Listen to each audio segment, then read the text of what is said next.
Eng qiziqarli rum turlaridan biriga tayyormisiz? Unday bo'lsa, qulayroq joylashing. Bugun sizga navbatdagi loyihamizni katta oila uchun mo'ljallangan keng xonadonni ko'rsatamiz.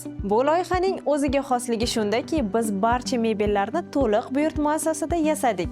U interyer bilan birga dunyoga keldi desa ham bo'ladi. Sizni uzoq kuttirmasdan ekskursiyamizni mehmonxonadan boshlaymiz.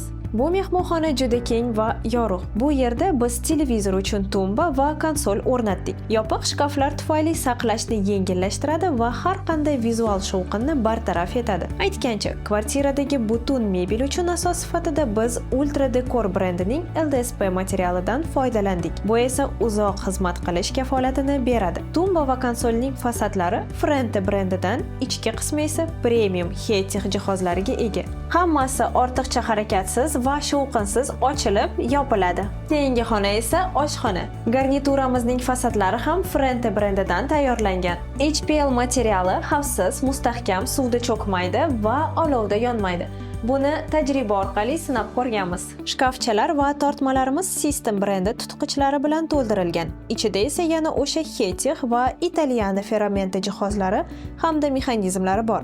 Hammasi silliq harakatlanadi, hech qanday shiqillash yoki qarsillash yo'q. Bu haqiqiy perfeksionist orzusi. Endi esa uy egalari uchun ajratilgan xonalarga o'tamiz. Bu yotoqxonalar va bolalar xonasi.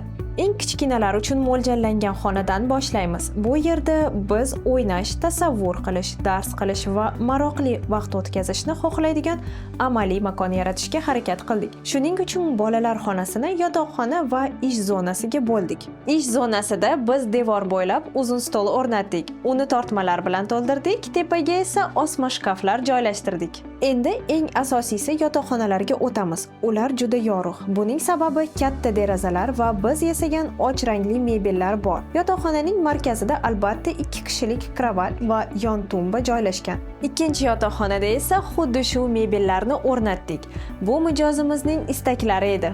Rostini aytganda, shunday yotib olgingiz keladi. Menga bu loyiha shuning uchun yoqdiki, bu yerda mebel shunchaki chiroyli emas, u tirik, u ishlaydi. Maishiy hayotni yengillashtiradi, yaxshi kayfiyat yaratadi. Axir bizning asosiy maqsadimiz ham shu, to'liq jihozlash asosidagi loyihalar orqali hayotni yanada qulayroq qilish. Agar bizning falsafamiz sizga yaqin bo'lsa, buyurtma bering va yashash makoningizni yaratishni bizga ishonib topshiring.